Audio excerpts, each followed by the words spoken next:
Putin ने Kursk के युद्ध में यूक्रेन को बुरी तरह फंसा दिया है, लेकिन अब 23 अगस्त को यूक्रेन के युद्ध पर कुछ बड़ा होने वाला है और इस बात का अंदाजा ज़ेलेंस्की को भी हो चुका है।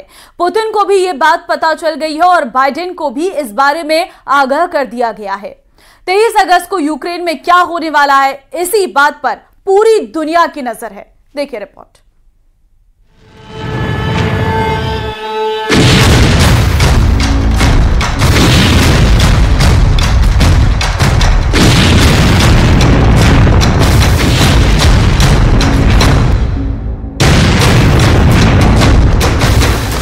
ये आग कब बुझेगी? ये आग लगाने वाले हैं वोलोदिमीर ज़ेलेंस्की और इस आग में जलने वाला तेल भंडार के मालिक हैं व्लादिमीर पुतिन। इस आग को देखकर पूरा रूस दहशत में है, लेकिन इस आग को देखकर पुतिन के दुश्मन बहुत ज्यादा खुश हैं। क्या रूस के कुर्स्क में ऐसी आग लगाकर ज़ेलेंस्की ने बहुत बड़ी गलती कर दी है? क्या ऐसा हमला करके ज़ेलेंस्की ने खुद को रूस के मकर जाल में फंसा लिया है? क्या कुर्स्क पुतिन का ऐसा जाल है जिसमें वो अपने दुश्मन को फंसाकर खत्म कर देते हैं? क्या रूस के मकर जाल में फंसकर अब ज़ेलेंस्की के लिए घर वापसी के सारे रास्ते बंद हो चुके हैं? ज़ेलेंस्की के ड्रोन ने रूस के रोस्तोव में इस तेल डिपो पर बहुत बड़ा अटैक किया। अब आग गवाही दे रही है कि रूस में घुसकर यूक्रेन बड़े खतरनाक हमले अंजाम दे रहा है। 3 दिन से भड़कती रही इस आग में पुतिन का रौब, पुतिन का रुतबा और पुतिन की इंटरनेशनल प्रतिष्ठा जल रही है। 500 फायर फाइटर इस आग को बुझाने में लगाए गए। इस आग ने रूस की इज्जत मिट्टी में मिला दी है। क्या इस आग का बदला लेने के लिए पुतिन जला देंगे पूरा यूक्रेन या पुतिन करेंगे 23 अगस्त का इंतजार? क्या 23 अगस्त को रूस और यूक्रेन के युद्ध को लेकर बड़ा ऐलान होने वाला है? क्योंकि यूक्रेन का दावा है कि उसने रूस के 80 इलाकों पर कब्जा कर लिया है। यह रूस की 1150 वर्ग किलोमीटर जमीन बताई जा रही है जिस पर यूक्रेन का कब्जा है।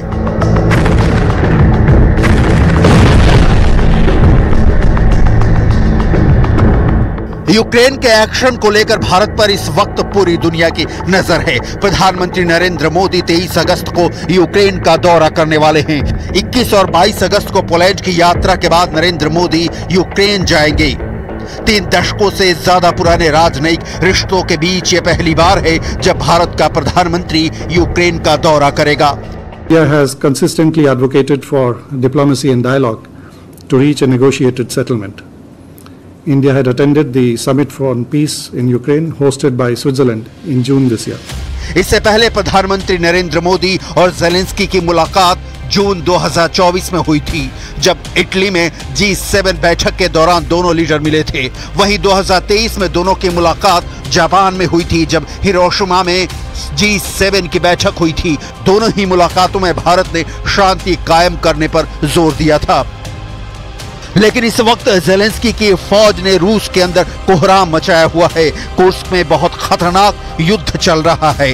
पुतिन और ज़ेलेंस्की की सेना पॉइंट ब्लैंक रेंज पर जंग लड़ रही है। रूस का दावा है कि उसने यूक्रेन के अब तक 1500 से ज्यादा सैनिकों को मार गिराया है और अब उसकी पूरी फौज की सप्लाई लाइन काटने के बाद रूस का फोकस ज़ेलेंस्की को बड़े जाल में फंसाने पर है, ताकि यूक्रेन बिना शर्त के रूस के सामने सरेंडर कर दे।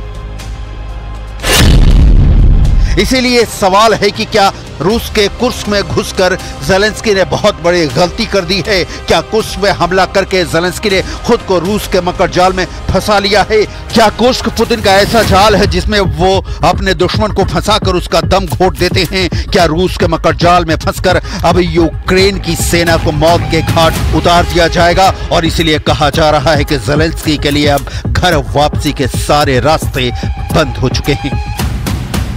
कुर्स्क में हमला करना ज़ेलेंस्की की सबसे बड़ी गलती कही जा रही है।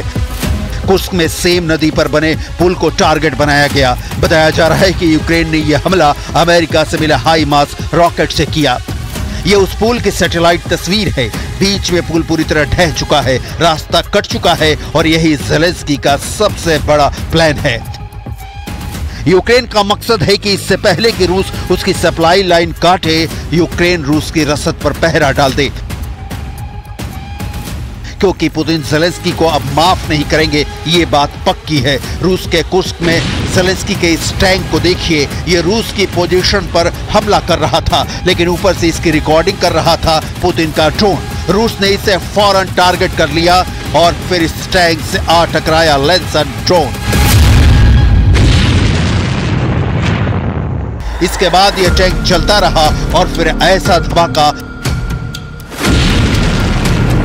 इस वक्त यूक्रेन का बहुत बड़ा हमला चल रहा है।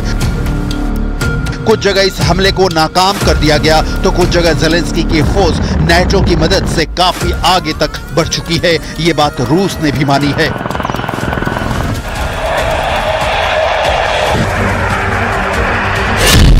यूक्रेन का दावा है कि उसने रूस के अंदर 1000 वर्ग किलोमीटर जमीन पर कब्जा कर लिया है। ज़ेलेंस्की के कब्जे में रूस के 28 छोटे बड़े कस्बे और शहर हैं, जहां से 2 लाख लोगों को हटा लिया गया है। रूस में युद्ध से पलायन हो रहा है। 1000 वर्ग किलोमीटर का मतलब है कि 3 खार्किव शहर। यह इलाका 3 डोनेस्क शहरों के बराबर है। यह इलाका 4 मारियोपोल शहरों के बराबर है। अब ज़ेलेंस्की ये इलाका खाली करने के लिए पुतिन से डील करना चाहते हैं ताकि पुतिन यूक्रेन का कुछ इलाका छोड़ दे। पुतिन के फौज इस वक्त काउंटर अटैक में बिजी है। जिस रफ्तार से ज़ेलेंस्की की सेना रूस के बॉर्डर को चीर कर कुर्स्क शहर की तरफ कूच कर रही है, उससे क्रेमलिन पूरी तरह हिल चुका है।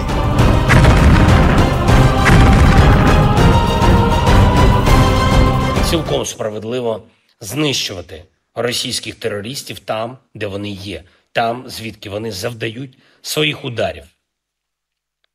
Російські військові аеродроми, російську логістику. І ми бачимо, яку користь для наближення миру це може принести. Росію потрібно примушувати до миру, якщо вже Путін так хоче й далі воювати. रूस की फोर्स लगातार ऐसे इलाकों में मोबिलाइज कर रही है जहां यूक्रेन की सेना सबसे ज्यादा हमलावर है।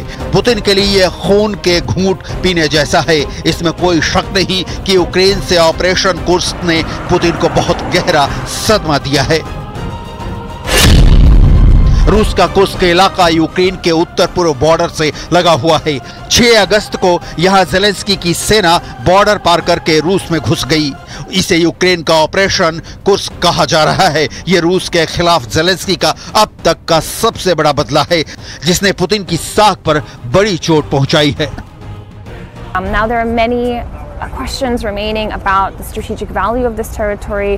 Why would Ukraine launch an operation like this at this point in the war when their soldiers are outmanned in the Donetsk region, which is Russia's main effort in this war at the moment? Sure, it makes Putin look bad. It might even strengthen Kyiv's hand in any future negotiation, but at what cost? Evidence is already emerging that Ukrainian forces are suffering casualties. They're losing manpower resources that they simply cannot afford to lose. रूस के मुताबिक operation Kursk में Ukraine का करीब 1500 सैनिक शुरुआती 6 दिन के दौरान ही मार डाले गए। ज़ेलेंस्की भी जानते हैं कि पुतिन कुर्स्क को लेकर डील नहीं करेंगे। ऐसे में ज़ेलेंस्की की सेना के लिए कुर्स्क मौत का बड़ा कुआं साबित होने का खतरा है। ज़ेलेंस्की के लिए बड़े झटके वाली बात यह है कि पुतिन ने अब 1.5 गुना ताकत से लड़ने की बात कही है। पुतिन ने अपने अंदाज में बता दिया है कि ज़ेलेंस्की से कोई डील नहीं होगी और यूक्रेन को ऑपरेशन कुर्स्क के लिए बहुत बड़ी कीमत चुकानी होगी।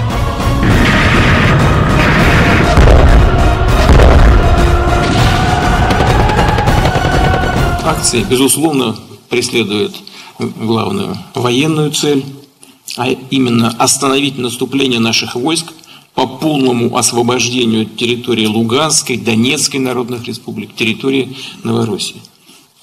И что? Что происходит на линии боевого соприкосновения? Каковы результаты? Темпы наступательных операций российских вооруженных сил, добровольцев, ветеранов не только не снизились, а наоборот увеличились. पुतिन की फोर्स इस वक्त कुर्स्क के अलावा बेलगरद और ब्रयांस्क में बहुत ज्यादा एक्टिव है। जहां तोप की कमी है वहां तोप पहुंचाई जा रही है, जहां टैंकों की जरूरत है वहां टैंक तैनात किए जा रहे हैं। ये बात तो तय है कि ज़ेलेंस्की ने रूस के अंदर खलबली मचा दी है। पुतिन का फोकस कुर्स्क शहर को बचाने में है, क्योंकि 6 अगस्त को ज़ेलेंस्की ने रूस के अंदर कुर्स्क शहर पर ऐसा हमला बोला है, पहली बार रूस की सेना के पांव उखड़ते देखे गए हैं। Тільки від початку цього літа і тільки з районів Курської області по нашій Сумщині було завдано майже 2000 ударів. Артилерія, міномети, дрони. Ми фіксуємо і кожен ракетний удар. ज़ेलेंस्की को मालूम है कि अगर पुतिन पर कुर्स्क में ज्यादा प्रेशर बनेगा तो पूर्वी यूक्रेन में जो दबाव उन पर बना हुआ है वो जरूर कम होगा। ये बात पुतिन की इमरजेंसी बैठक में भी महसूस की गई। यूक्रेन के ऑपरेशन कुर्स्क के खिलाफ पुतिन का पलटवार देखिए। यूक्रेन के एक एक टैंक को टारगेट करने के लिए पुतिन की फोर्स लगातार ड्रोन ऑपरेशन चला रही है। यूक्रेन के एक एक टैंक को खत्म करने का ऑर्डर मिला है। यूक्रेन की कौन सी बख्तरबंद गाड़ी कहां छुपी है, किस इलाके में उसके टैंक एक्टिव हैं, इसे लेकर हाई कमान ने स्पेशल दस्तों को तैनात किया है। चौंकाने वाली बात यह है कि जो पुतिन खार्किव और सुवै पर कब्जा करने की प्लानिंग कर रहे थे, अब वो कुर्स्क को बचाने की लड़ाई लड़ रहे हैं। और चलिए आगे बढ़ते हैं। अगर आप भी लिफ्ट से जा रही हैं तो जरा संभल कर। इंदौर से एक ऐसी तस्वीर आई है जो यकीनन आपके भी होश उड़ा देगी। मिनी मुंबई में एक बिल्डिंग की लिफ्ट अटकी, जिस लिफ्ट में 8 लोग फंसे थे। लिफ्ट फंसी, उसके बाद कोहराम मच गया। ना तो उस बिल्डिंग में कोई गार्ड है, ना ही लिफ्टमैन है। जिस तरह से लिफ्ट से लोग बाहर निकले, ये तस्वीरें होश उड़ाने वाली है।